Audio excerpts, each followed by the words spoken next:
नमस्ते वास्तु पुरुषाय भूषय्याभिरत प्रभो मद्गृहं धनधान्यादि సమృద్ధం కురు సర్వదా.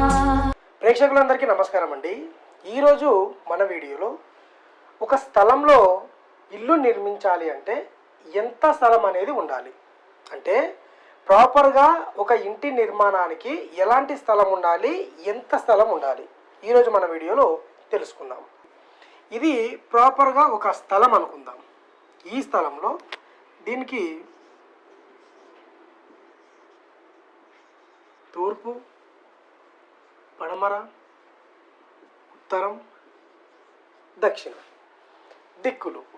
దీంట్లో ఒక ఇల్లు నిర్మించాలి అంటే మీరు ఇక్కడ చూడండి, ఏ ఇంటికైనా కూడా మనం మొదటగా పాటించే విషయం ఏంటంటే ఒక స్థలానికి కానివ్వండి, ఒక ఇంటికి కానివ్వండి, బ్రహ్మస్థానం అనేది చాలా ఇంపార్టెంట్. తర్వాత మనకు దీంట్లో రెండు రకాలుగా చెప్పారు. ఒకటి నాభి స్థానం, రెండు బ్రహ్మస్థానం. నాభి స్థానం అనేది ఈ స్థలానికి చూసుకోవచ్చు, బ్రహ్మస్థానం అనేది ఇంటికి చూసుకోవచ్చు. రెండు విధాలుగా కూడా ఈ సెంటర్ పార్ట్ అనేది డ్యామేజ్ కాకూడదు. అంటే ప్రాపర్గా మీరు ఒక 30x50 కానివ్వండి, 15x30 కానివ్వండి, ఎలాంటి కొలతలైనా సరే దీంట్లో ఒక ఇల్లు అనేది మీరు నిర్మించుకుంటారు.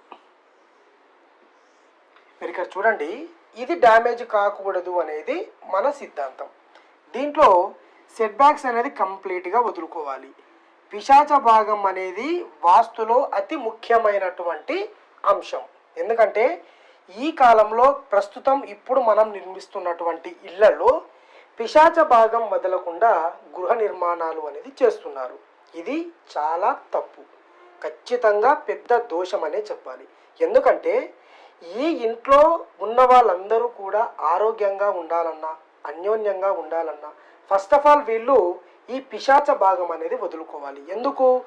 ఆక్సిజన్ లెవెల్స్ కానివ్వండి, ఇతరత్ర ఏదైనా కూడా ఇంట్లోకి గాలి ఏ విధంగా అయితే వస్తుందో వెళ్ళే విధానానికి కూడా అడ్డంకు అనేది ఉండకూడదు.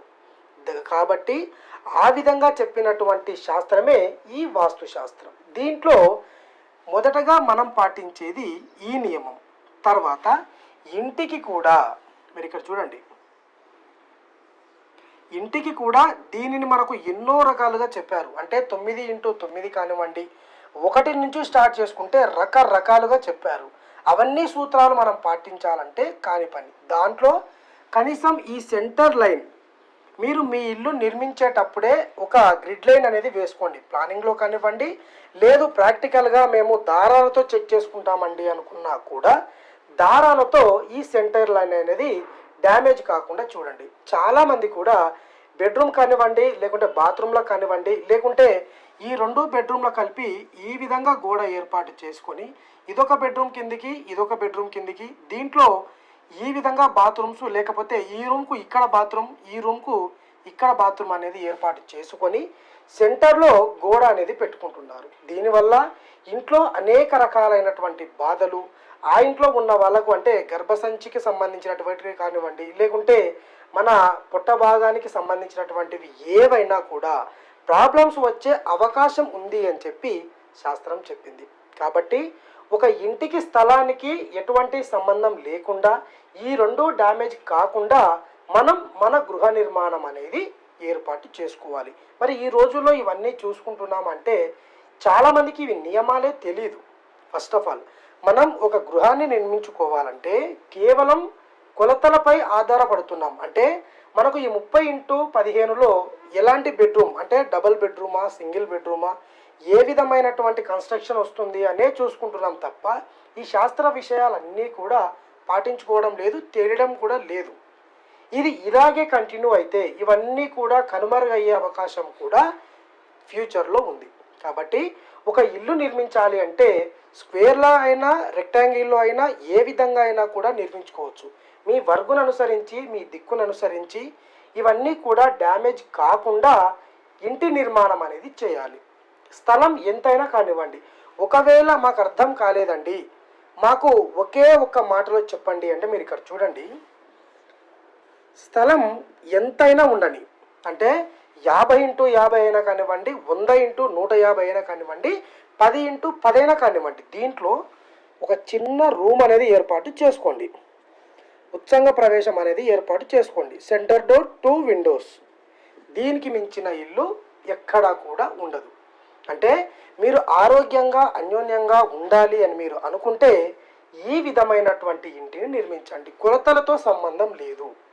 అంటే మన థంబ్నెయిల్లో చెప్పినట్టుగా ఒక ఇల్లు నిర్మించాలి అంటే ఎంత స్థలం ఉండాలి అనేది మన కాన్సెప్ట్. కానీ ఇక్కడ స్థలానికి సంబంధం లేదు. ఇల్లు ప్రాపర్గా నిర్మించుకోవాలి. మన ఇల్లు ఎప్పుడైతే ప్రాపర్గా నిర్మించుకుంటామో మన ఆలోచన విధానం కానివ్వండి, మన ఎదుగుదల కానివ్వండి, మన ఇంట్లో ఉన్నటువంటి అన్యోన్యత అనురాగాలపై కూడా ఈ ఇల్లు అనేది డిపెండ్ అయి ఉంటుంది. కాబట్టి కొలతలతో సంబంధం లేకుండా గృహ నిర్మాణాలను నిర్మించుకోండి. సుఖ సంతోషాలతో ఉండండి. ఈరోజు చెప్పిన వీడియో మీ అందరికీ అర్థమైందని నేను అనుకుంటున్నాను. మరొక వీడియోతో మళ్ళీ కలుద్దాం.